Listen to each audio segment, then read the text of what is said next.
इस वीडियो में हम लोग एल्डिहाइड और कीटोन बनाने की अभिक्रियाओं में आगे का अध्ययन करेंगे। पिछले कुछ अभिक्रियाओं का अध्ययन पिछले वीडियो में किया गया था। तो रासायनिक अभिक्रियाओं में चौथी रासायनिक अभिक्रिया है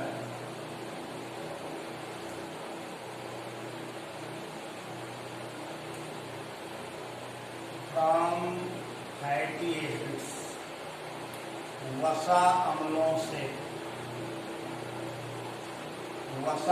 से एल्डिहाइड और कीटोन कैसे बनाए जा सकते हैं। वसा अम्लों से एल्डिहाइड और कीटोन का निर्माण कैसे किया जा सकता है। तो किसी कार्बोक्सिलिक अम्ल, जिसको फैटी अम्ल कहा जा रहा है, छोटे कार्बोक्सिलिक अम्लों को भी फैटी अम्ल कहते हैं, क्योंकि फैटी अम्लों के ये निम्नतर सदस्य हैं, मतलब लोअर मेंबर हैं। तो किसी कार्बोक्सिलिक अम्ल में फार्मिक अम्ल मिला करके और इनके वाष्पों के मिश्रण को मैग्नस ऑक्साइड पर 300 डिग्री सेल्सियस ताप पर प्रवाहित कराया जाए तो RCHO बनता है।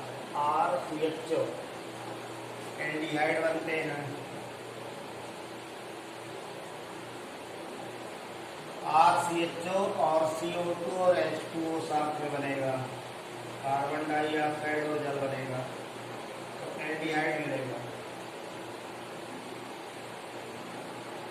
यानी किसी फैटी अम्ल में फार्मिक अम्ल मिला करके और मिश्रण को 300 डिग्री सेल्सियस ताप पर मैग्नस ऑक्साइड MnO उत्प्रेरक पर प्रवाहित कराया जाए तो एल्डिहाइड मिलेगा। फार्मिक अम्ल मिलाना जरूरी है, यानी फैटी अम्ल में फार्मिक अम्ल मिलाएंगे, फार्मिक एसिड।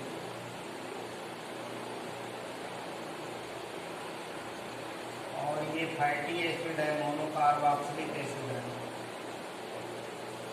जैसे एसिटिक अम्ल लिया जाए CH3COOH और इसमें फार्मिक अम्ल मिलाया जाए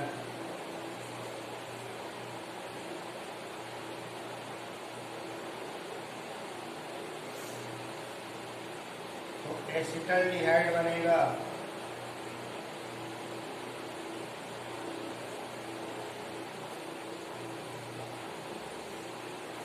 एसिटल्डिहाइड बनता है। यानी एसिटिक अम्ल से एसिटल्डिहाइड बनाना हो तो एसिटिक अम्ल में फार्मिक अम्ल मिला दिया जाए और फिर वाष्पों को MnO पर प्रवाहित कर दिया जाए तो 2 कार्बन का एल्डिहाइड मिलेगा, एसिटल्डिहाइड। तो एसिटिक अम्ल से एसिटल्डिहाइड इस तरह बनेगा।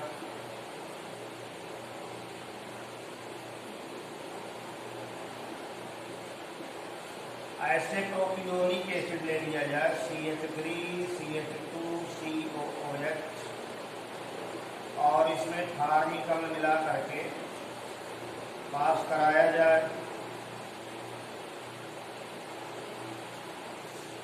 तो इसमें 2 कार्बन है, CH3CH2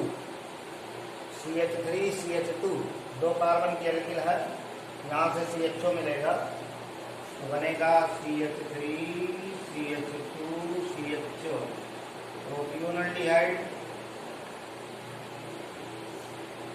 प्रोपियोनल्डिहाइड बनेगा, या आइपैक में प्रोपेनल कहते हैं।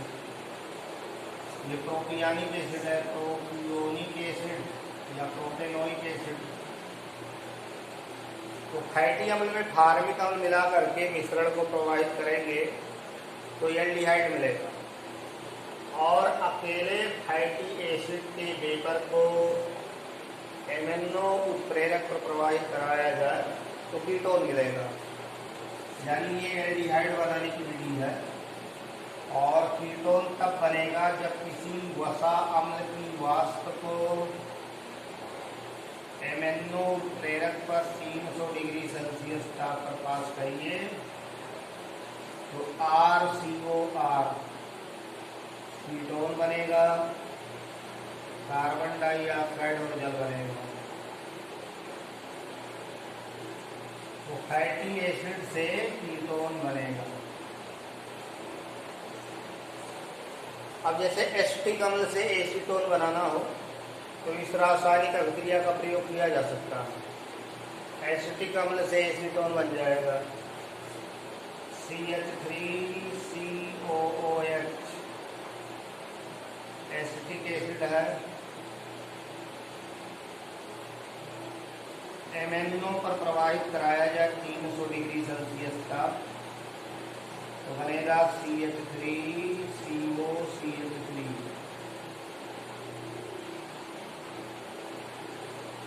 Acetone.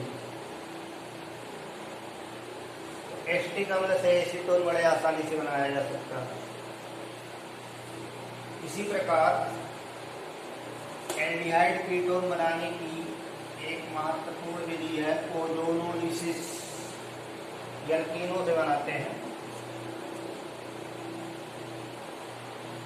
By ozonolysis of alkenes. एल्कीनों के ओजोनीय अपघटन द्वारा एल्कीन का ओजोनीय अपघटन किया जाए तो कार्बन कार्बन डबल बॉन्ड टूट करके कार्बोनिल कंपाउंड्स बनेंगे। तो एक तो पहले एल्कीनों की ओजोन से क्रिया कराएंगे और सॉल्वेंट कार्बन टेट्राक्लोराइड का प्रयोग करते हैं और जो ओजोनाइड बनता है उसका अपघटन कराते हैं तो कार्बोनिल कंपाउंड्स प्राप्त होते हैं। जैसे RCH डबल बॉन्ड CH2 इस फार्मूले की एल्कीन है RCH double bond CH2। Ozone से क्रिया कराया जाए तो ओजोनाइड बनाने में सिग्मा और पाई जो डबल बॉन्ड है दोनों को ब्रेक करके ओजोन जोड़ देंगे तो उसको ओजोनाइड कहते हैं। यानी एडिशन कंपाउंड बनेगा, योगात्मक यौगिक बनेगा RCH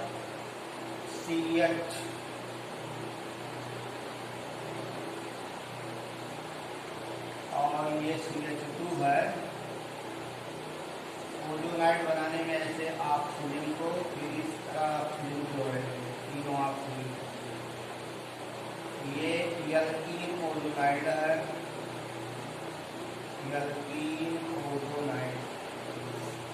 एल्कीन ओजोनाइड है।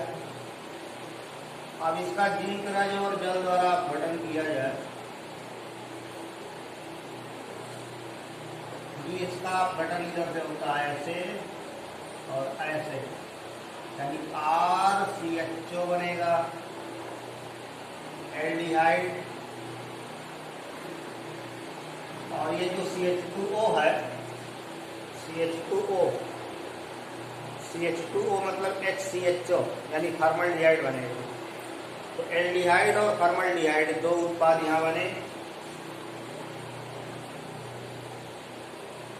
और साथ में जिंक हाइड्रोक्साइड बन जाएगा। तो यहीं से प्रोडक्ट को परिभाषित किया जा सकता है कि एल्कीन का डबल बॉन्ड दो खंडों में टूट करके एक O इनको मिलेगा, एक O इनको मिलेगा। यानी ओजोनोलिसिस किया जाए तो RCHO CH2O OO दोनों को मिलेंगे और दोनों खंड अलग हो जाएंगे। तो किसी एल्कीन को देख करके बताया जा सकता है कि उसका ओजोनीय अपघटन का प्रोडक्ट क्या हो सकता है। जैसे CH2 डबल बॉन्ड CH2 है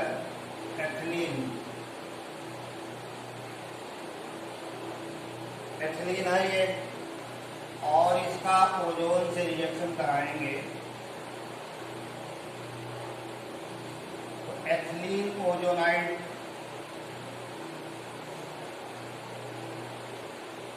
ये एथिलीन ओजोनाइड है। ये घर जैसी आकृति जो बन गई एथिलीन ओजोनाइड है और जिंक रज द्वारा अपघटित कराएंगे ऐसे एक खंड ये बन गया, एक ये बन गया, यानी दोनों खंडों को ऑक्सीजन मिलेगा। तो तो CH2O CH2O मतलब 2HCHO, दो मॉलिक्यूल फॉर्मल्डिहाइड के बनेंगे। फॉर्मल्डिहाइड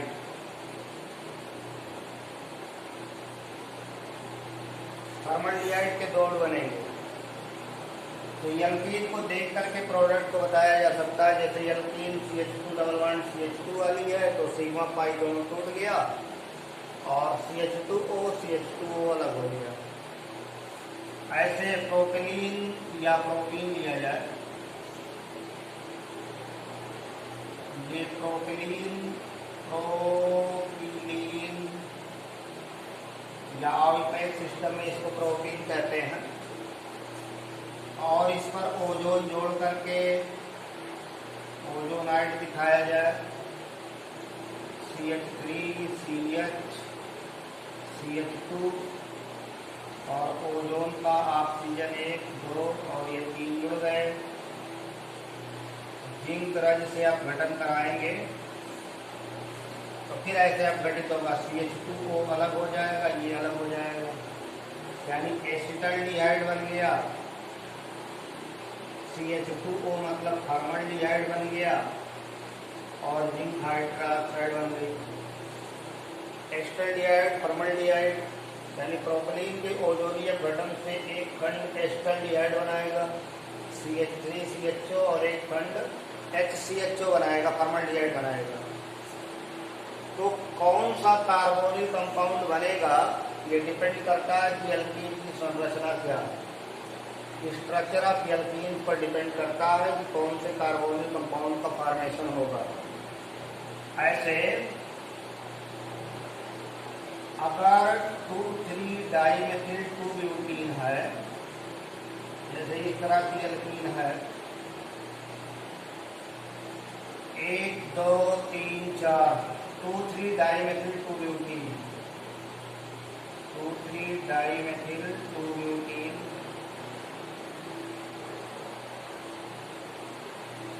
इसका ओजोनियम गठन कराया जाए, ओजोन से रिएक्शन कराएंगे कार्बन टेट्राक्लोराइड के प्रभाव में, CH3 ये एल्कीन के दो खंड हैं और इनका अपघटन होगा, एक इधर एक इधर, यानी दोनों एसीटोन हो गए। 2 मॉलिक्यूल्स आप एसीटोन करेंगे, CH3 CO CH3 और जिंक हाइड्रोक्साइड एसीटोन। तो बहुत ही आसान अभिक्रिया है, यानी एल्डिहाइड और कीटोन बनाने की अभिक्रियाओं में सबसे सरलतम अभिक्रिया है, जिसमें रिएक्टेंट को देखकर ही प्रोडक्ट को बताया जा सकता है। यही बीच से बांड का ब्रेक होगा, एक ऑक्सीजन इनको दे दीजिए, इनको प्रोडक्ट पता लग गया क्या बनेगा। तो ओजोनोलिसिस करके प्रोडक्ट कार्बोनिल कंपाउंड्स प्राप्त किए जा सकते हैं। तो बहुत ही महत्वपूर्ण क्रिया है। ऐसे बनाने की अगली रिएक्शन है जैसे gem dihalides.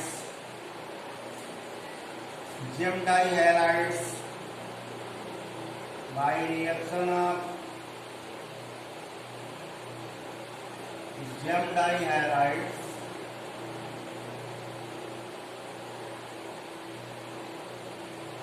With caustic potash. Caustic potash के जलीय विलयन से रिएक्शन कराएंगे, प्रतिस्थापन अभिक्रिया होगी।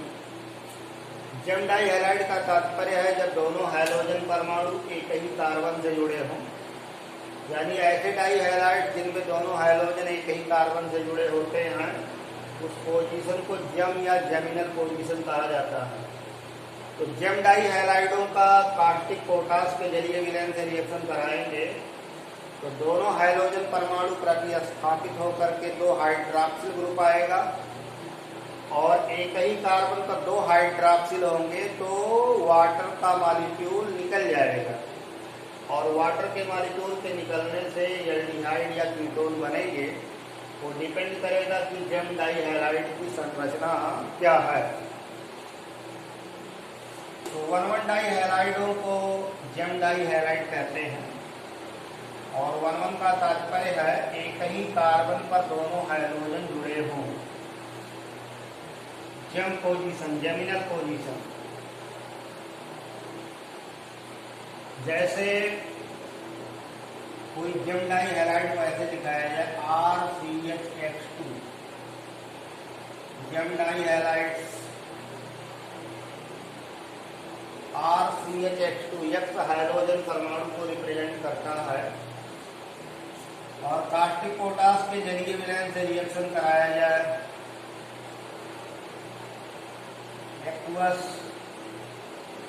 तो दोनों हाइड्रोजन हट करके तो OH आएंगे, प्रतिस्थापन अभिक्रिया होगी और पोटेशियम हाइड्राइड निकल जाएगा RCH, और दोनों हाइड्रोजनों के जगह पर तो OH हो गया, ये जेम डायोल हो गया। अब जेम डायोल से वाटर का मॉलिक्यूल एलिमिनेट करेगा तो RCHO हो गया, एल्डिहाइड बन गया। तो अगर दोनों हाइड्रोजन परमाणु किनारे वाले कार्बन पर जुड़े हैं तो एल्डिहाइड बनेगा, जैसे CH3 CHCl2 plus KOH aqueous solution गर्म करेंगे तो CH3 CH दो OH जुड़े, वाटर का मॉलिक्यूल एलिमिनेट करेगा तो CH3 CHO प्लस H2O। यहाँ एलिमिनेशन दिखाया गया तो यही रहेगा, एस्टल्डिहाइड बन गया। इसको एथिलीडीन डाइक्लोराइड कहते हैं, लीडीन लगाते हैं, एथिलीडीन डाइक्लोराइड। लीडीन जेमिनल पोजीशन पर लगाया जाता है, 1,1 डाइक्लोरो एथेन। अब अगर दोनों हाइड्रोजनें किसी बीच वाले कार्बन पर जुड़ी हैं, जैसे 2,2 डाइक्लोरो प्रोपेन, और इसकी कास्टिक पोटास के जलीय विलयन से रिएक्शन कराया जाए, प्रतिस्थापन अभिक्रिया होगी, क्लोरीन के जगह पर हाइड्रॉक्सिल ग्रुप आएंगे, और यहाँ से वाटर मॉलिक्यूल एलिमिनेट होगा तो CH3 CO CH3 एसीटोन बन जाएगा।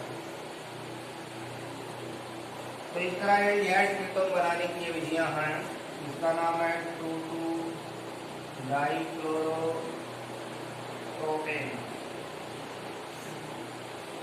एल्डिहाइड कीटोन दोनों बनते हैं। तो इतनी रासायनिक अभिक्रियाएं बनाने की वीडियो में पढ़ी गई, शेष अभिक्रियाएं अगले वीडियो में पढ़े जाएंगे। धन्यवाद।